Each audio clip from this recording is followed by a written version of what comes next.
안녕하세요, 아닙니다. 이번에는 사주와 정화의 관계에 대해서 한번 이야기를 해보도록 할게요. 제가 요즘에 사주에 대해서 이제 카페에서도 많이 이야기를 하고 유튜브로도 많이 이야기를 하는데요.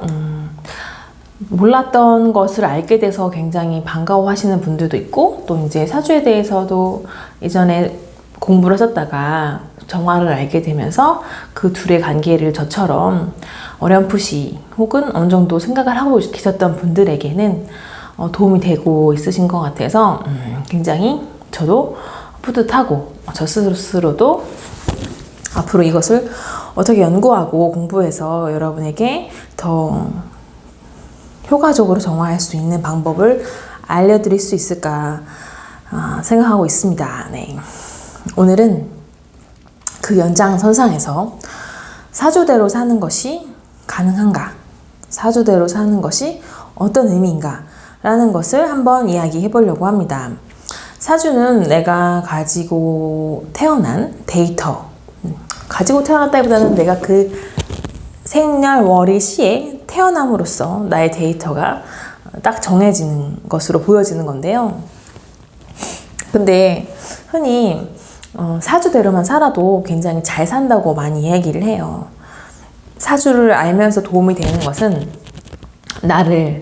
나에게 있는 데이터나 기운, 에너지를 잘 써먹는 거거든요. 효율적으로 써서 내가 굳이 안 해도 되는 실패나 안 해도 되는 고생은 하지 말자, 뭐 이런 거라고 볼 수가 있죠. 그리고 내가 어떤 면에서 좀 더 재능이 있거나 어떤 것을 좀 더 잘하거나 어떤 것이 맞고 맞지 않는 것을 안다면 내가 굳이 안 해도 되는 선택에서 벗어날 수가 있거든요.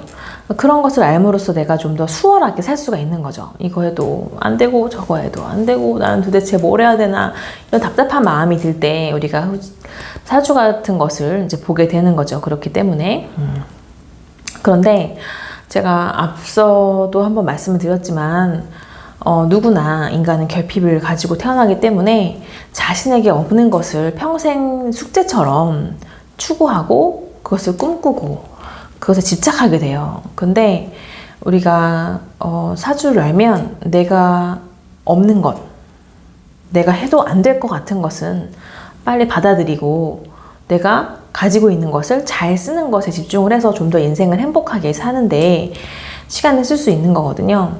그런데 기억이 많으면 이런 사주대로도 살지 못하는 것 같아요. 저는 이 사주와 이 삶의 관계에 대해서 어떤 세 가지의 레벨이랄까? 세 가지 유형이 있다고 생각을 합니다. 그러니까 첫 번째는 사주대로도 못 사는 거예요. 내가 너무나 기억이 많아서 무조건 우리가 사회적인 기억도 있고 부모로부터 주입받은 것도 있고 교육으로 받은 기억들도 있고, 그래서 내가 나한테 맞는 것이 어떤 것인지를 찾기보다는 남에게 있는 것에, 내가 갖지 못한 것에 집중을 해서 그것을 이루려고 애쓰는 것에 많은 시간과 노력을 투자하면서 보내는 거죠. 그런 경우에는 나한테 맞지도 않는 것을 원하는 것이기 때문에 아무리 노력을 해도 되지 않는다거나 남들은 되게 쉬워 보이는데 나는 너무나 어렵게 된다거나 이런 식으로 아무래도 안 해도 되는 고생을 하게 되고 남들보다 더 힘들게 살고 있는 것처럼 느껴지는 거죠. 그런 차원이 있고 그런 종류의 유형이 있고, 두 번째는 이제 사주대로 사는 거죠. 내가 안 되는 건 깔끔하게 포기하고, 그래 그럼 나한테 잘 되는 거, 내가 잘할 수 있는 거, 내가 뭘 하면 조금 더 효율적이고 뭘 하면 좀 더 행복하게 살 수 있는가에 집중을 해가지고 내가 가지고 있는 것을 충실히 활용을 하면서 사는 것이 두 번째 단계이자 두 번째 유형이라고 생각을 합니다. 그러니까 첫 번째 어떤 집착이나 결핍에서 벗어나면 이 단계로 갈 수가 있겠죠. 그러니까 정화를 통해서 저는 이 단계로 가는 것도 굉장히 의미가 있다고 생각을 하는데요.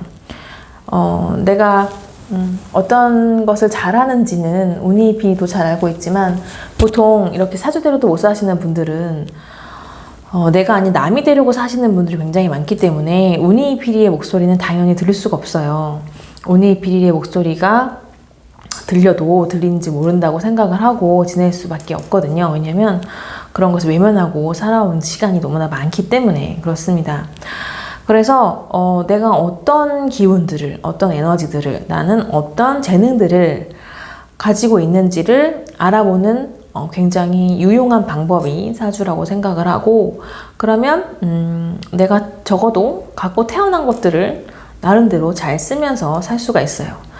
사주에 충이나 형이 이렇게 있으면 사주가 깨져서 좋지 않고 고생한다 라고도 말을 하는데, 그 충이나 형의 에너지를 잘 살려서 그것을 직업이나 재능으로 삼으면 또 충분히 남들만큼 번듯하게 잘 살 수 있거든요. 내가 원하는 것들을 하면서.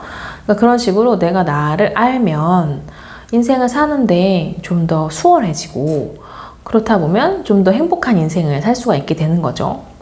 그리고 그 다음 단계가 세 번째 단계라고 보는데, 그것이 이제 사주를 초월하는 것이라고 생각을 합니다. 어쨌든 사주도 내가 가지고 있는 데이터이기 때문에 정화를 통해서 그 사주에서 벗어날 수가 있어요. 그런데 사실 이게 쉬운 것은 아닙니다. 사주를 초월하는 방법은 인간의 욕심 버리는 거예요. 내가 정말 속세와 인연을 끊는 것처럼 많은 욕심들을 다 버리고 그냥 주어진 것에 감사하고 행복하게 살다 보면 내가 어떤 사주를 가지고 있든지 간에 그 사주를 초월해서 살 수가 있어요. 그러면 그 자리에 이제 남아있는 그때그때 영감으로서 행복하게 살 수가 있겠죠. 근데 사실상 3단계로 가는 게 하루아침에 되는 것은 아니니까 어려워 보이긴 하는데요. 궁극적으로 호호포노포노가 가는 길은 그런 데이터에서 벗어나서 그 이상의 것을 받아들일 수 있는 상태가 되는 것이라고 생각을 합니다.